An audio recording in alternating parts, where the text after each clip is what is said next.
Hi, this is Jason Smith, founder and CEO of Sponsor CX, and this is One-on-One with ADC Partners.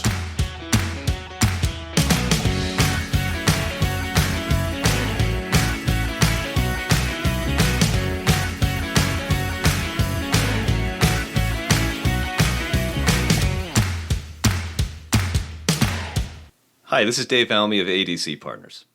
Have you ever had an idea for a business that just took up residency inside your head? Something that you'd think about and go, that might just work? Jason Smith, the founder and CEO of Sponsor CX, sure did. For years, Jason thought about using technology to bring order to the chaos that can sometimes be sponsor and property relationships. And for years, he thought, there's just no way I can do this. Until one day, he did. Sponsor CX is now quickly becoming the gold standard for sports marketing and sponsorship CRM solutions. In this episode, Jason talks about his history in sports marketing, his journey as an entrepreneur, and offers some advice to anyone who ever thought about starting their own business. And, if you listen to the whole episode, he'll also dispense some essential tech support advice. In Spanish. Sort of. Before you launched Sponsor CX, right? You're kind of one of this breed of people that I always love talking to because you've experienced sponsorship on both sides of the equation, right? Because you sold sponsorships on the part of BYU, and that's where you and I first met.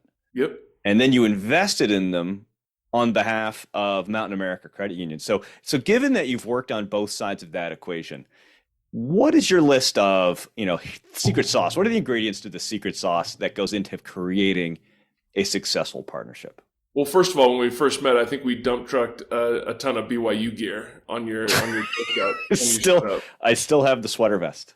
Yeah, the sweater vest. It was the single most epic drop of gear I have ever seen. BYU fudge. Window flags, toy basketballs.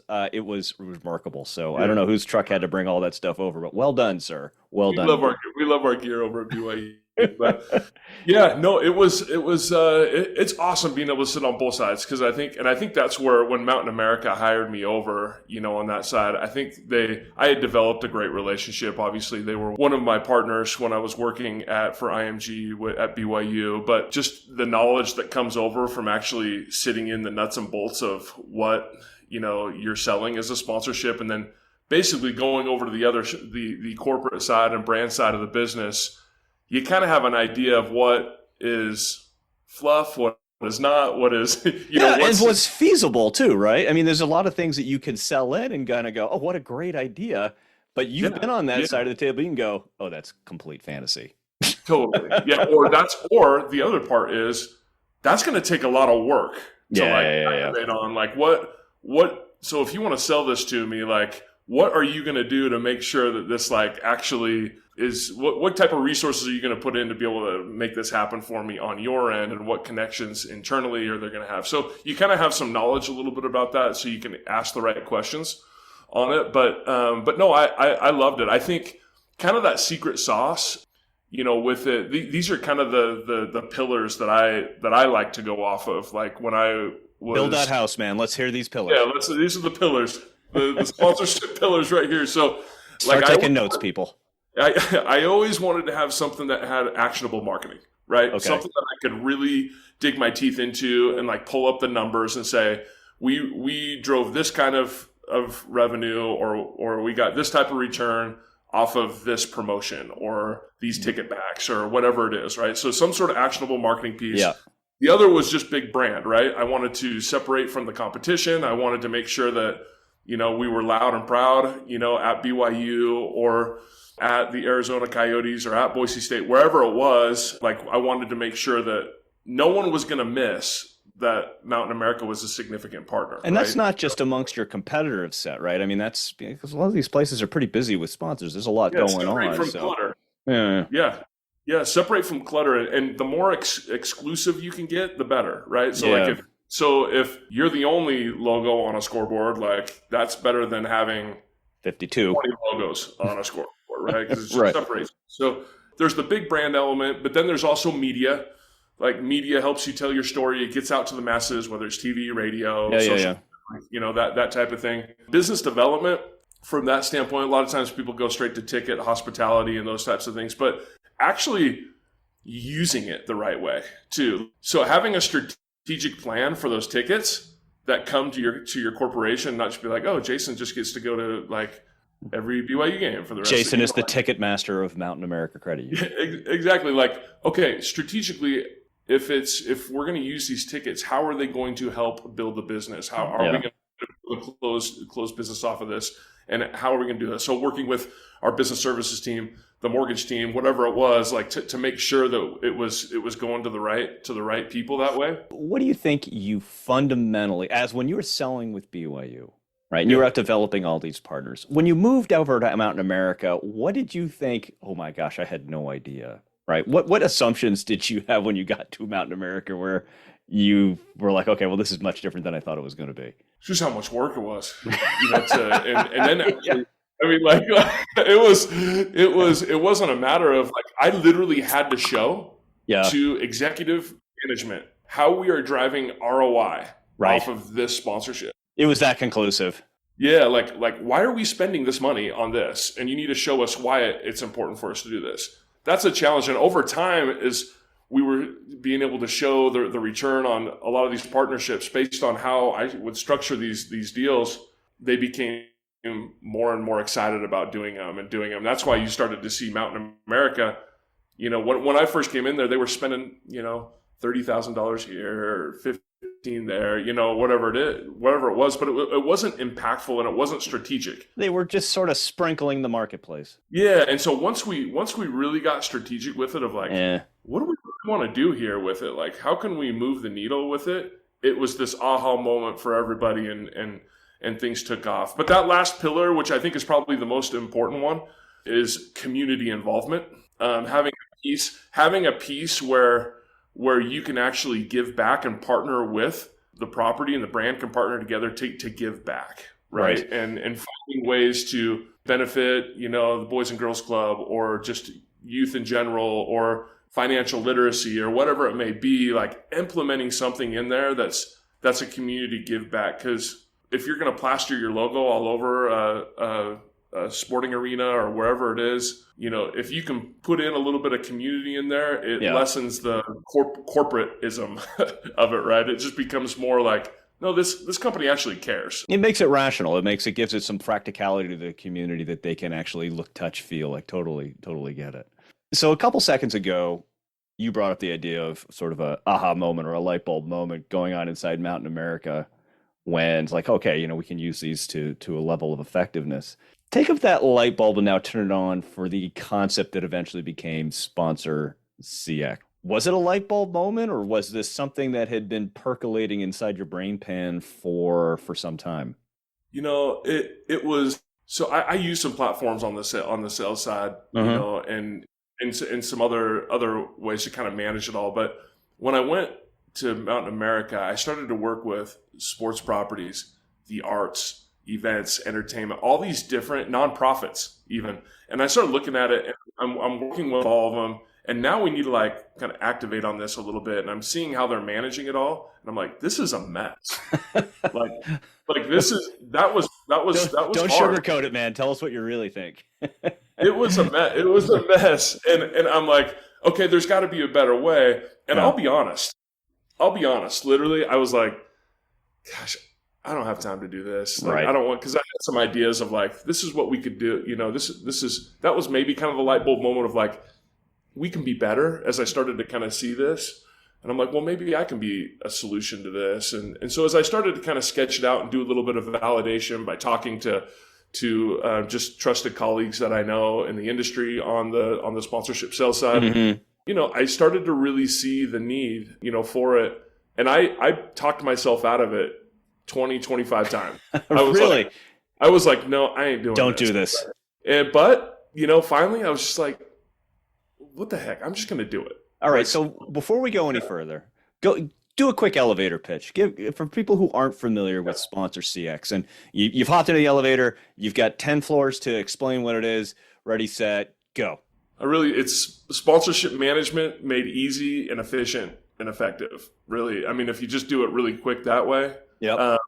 And really we want to, I mean, we're going to build out right now. We're sponsorship management on the sales side of the Yep. house, Yep.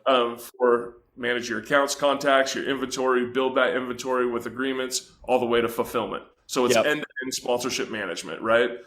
But really, at the end of the day, if you want like the grand vision of what we want to do, Hmm. we want to be industry standard, and we want to make a difference not only with like the big pro teams that are doing $100 million a year in sponsorship, but we also want to make an impact on those that are maybe doing $100,000 a year in sponsorship. You brought up a really interesting point, right, about working for Mountain America and starting to work with all kinds of different organizations, nonprofits, and arts organizations who don't have the sophistication level that some of the bigger properties will have when they start talking about sponsorships. So helping them bring order to this can actually be really helpful to them and their missions. Totally, 100%. And sponsorships make up about worldwide sponsorships, sports make up 70%, Yeah. right? But there's 30% that don't really have much to Yeah. be able to do. I mean, there's some that are going after the 70%, and we want to help the sports as well too. We have that is about the percentage of the properties that we work with are about 70% sports, but 30%, the arts, the entertainment, the nonprofit, all of them, they need help too. Like we just got off the phone. I'll protect for names of who we were talking to. We were talking to a small rodeo on the West Coast Yeah. that literally was like, we just need some help with this, but we have 100 sponsors, Oh. but we do under $1 million. Oh.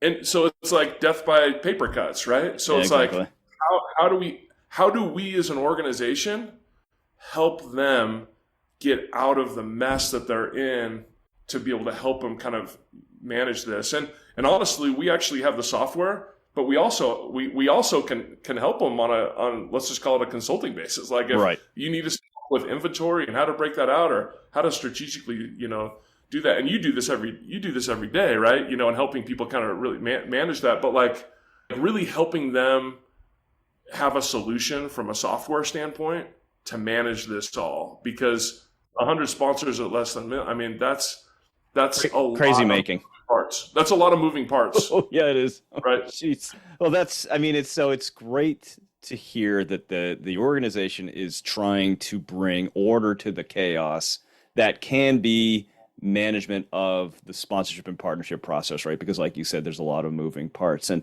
you've been thinking about this idea for a while. You said you tried to tell yourself, don't do this, like 20 or 25 times. What was the moment where you said, screw it, I'm just going to do this. This is what I need to do.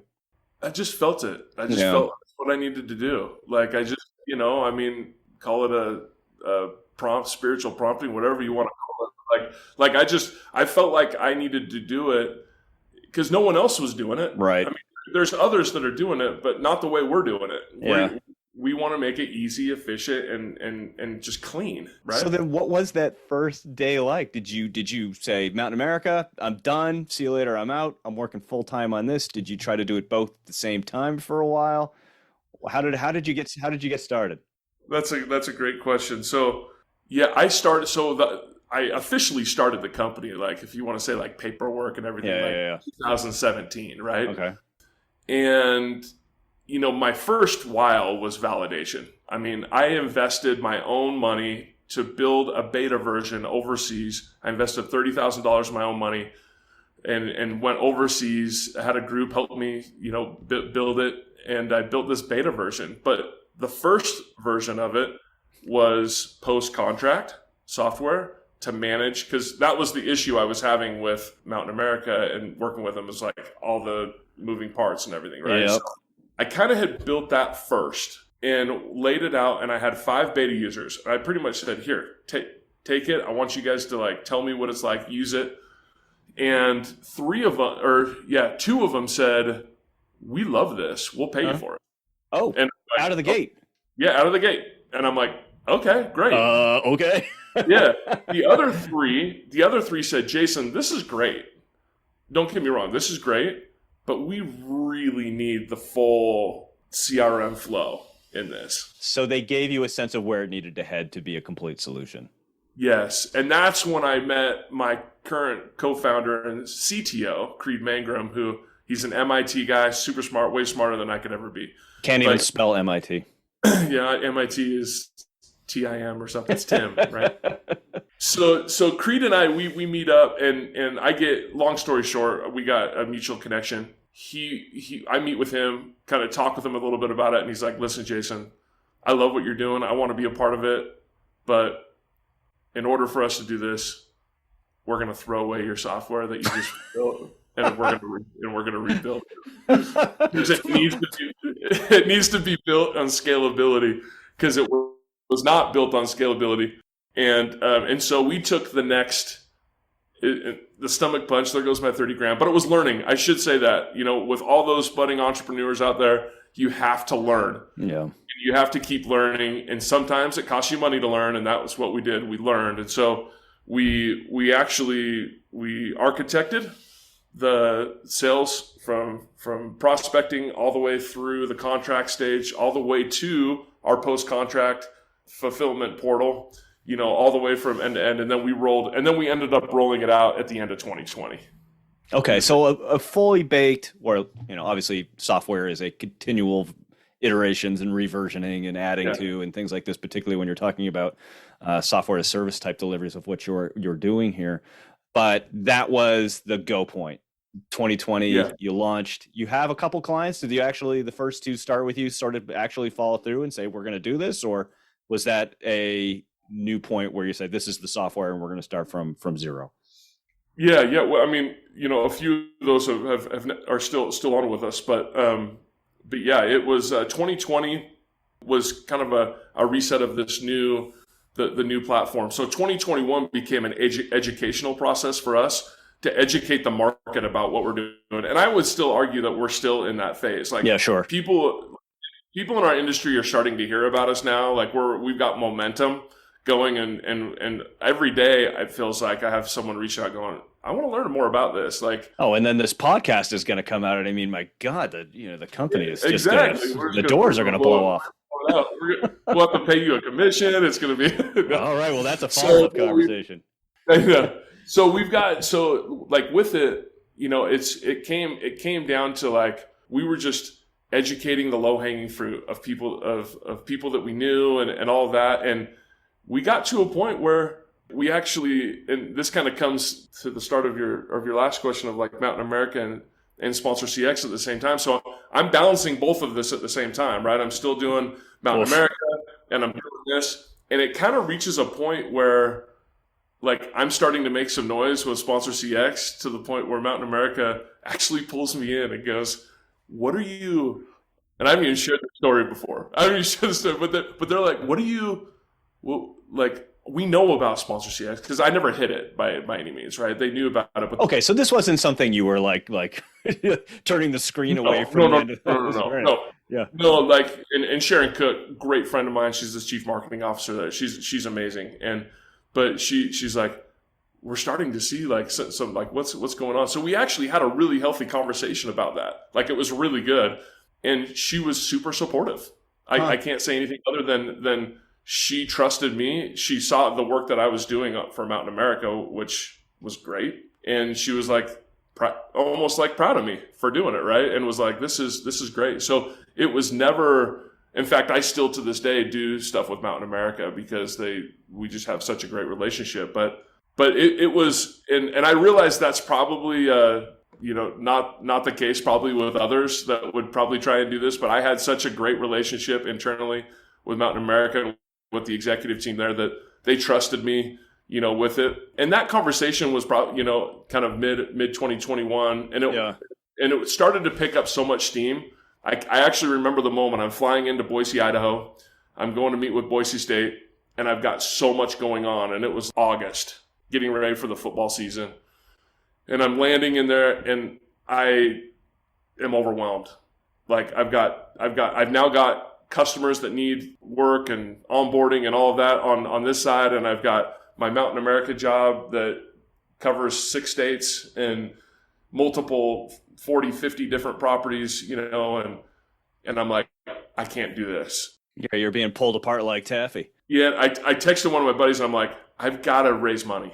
Who do you know that I should? Can you connect me with some people? And he connected me with two people. And I met with a few others, but one in particular, Jeff Birmingham, he connected me with, and he's invested in many tech companies here in the Silicon Slopes area in Utah. But like he connected me with him, I met him in his home, and long story short, we hit it off, had a great conversation, pitched the idea to his partners, and we brought in. They liked it so much they brought in a group of 6 individual investors, and this was October of 2021. And they did what we would call an angel or a pre-seed round in it, and just basically, and I am forever indebted to them because ever since then we have just catapulted. And one of the requirements was, Jason, we do this for you. You need to leave Mountain America, right? Yeah. Which I don't blame. I don't blame them, right? So they invested in me, in the company. Yeah, since then, since the end of 2021, all we've done is just more than 10x the revenue in the last 7-8 months. I mean, I'm not an investor, nor am I an economist, but when you say 10x the revenue, I get little goosebumps on the back of my neck. That's a pretty darn good thing. Yeah, and this 2022 year will end up being unbelievable. We're going to hit some by the end of the year. It will be. We'll see how many more X's we've got on it. But we've been successful.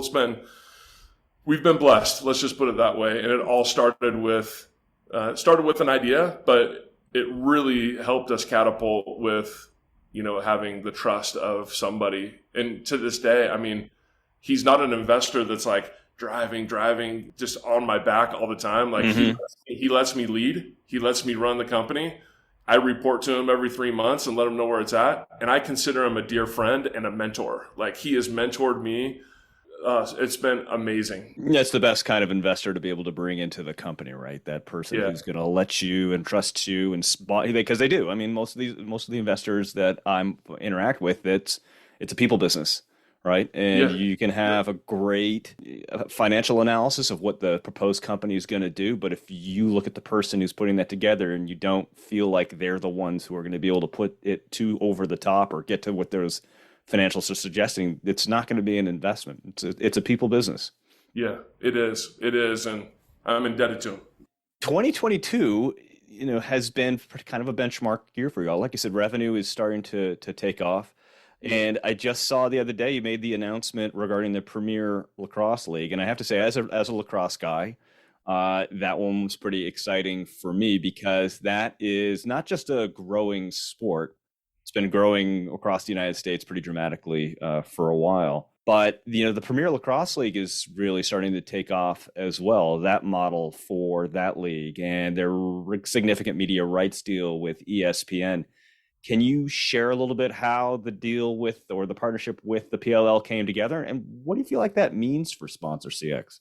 Well, one of my partners in the company, Tom Wills, he had a connection over there and made the introduction there and kind of got us a good conversation going. And then from there it just became a matter of educating them. They've had some internal changes for the better. They're establishing, their partnership team and all of that. So they needed something to really help them, organize themselves from a sponsorship standpoint. Now they're a little more different, right? They're not like they have individual teams, but they kind of travel to different cities. Yep. In fact, they're coming to Salt Lake here this weekend. Excellent.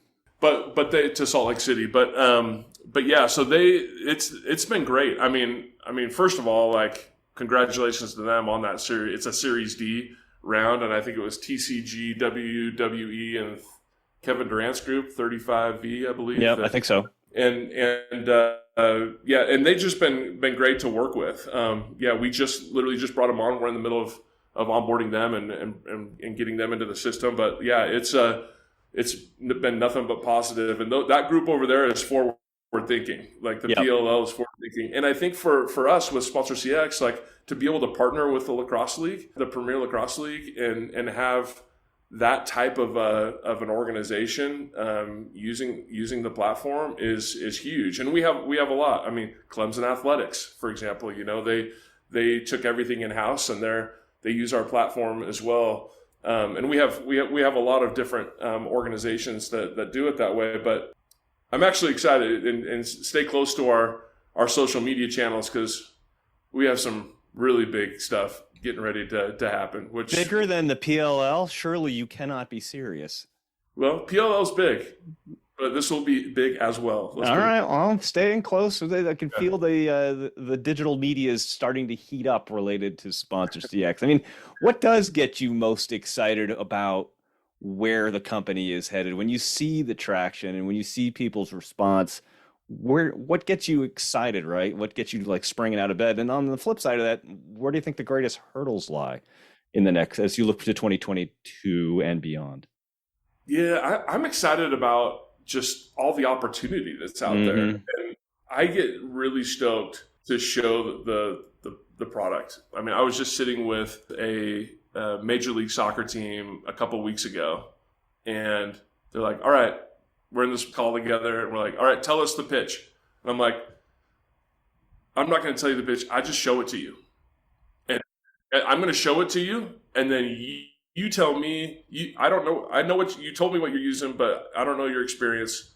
So you compare it with your experience, and we walked through the entire platform. And afterwards, they kind of sat back and they're like, "Wow, this is way better than what we're doing right now." And I said, "That's my pitch." Right. It's the easiest pitch in the world. Go use the software.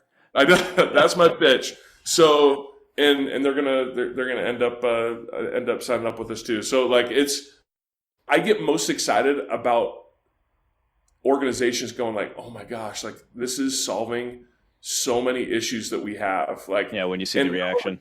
Not only an MLS team or a pro team, like that's fun and that's nice and it's cool, but like I want to help the nonprofit organizations too. Like I want to help all of these different properties that need something. Like I get super excited about the opportunity to work with a lot of great organizations.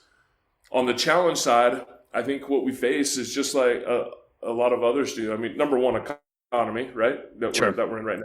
But then you've also got, if others are entrenched into another platform, it makes it harder to have them switch. So it's got to be a compelling case for them to go like, I am switching from this over to Sponsor CX. And I feel like that we can give a compelling case, for it, but that is a hurdle. It's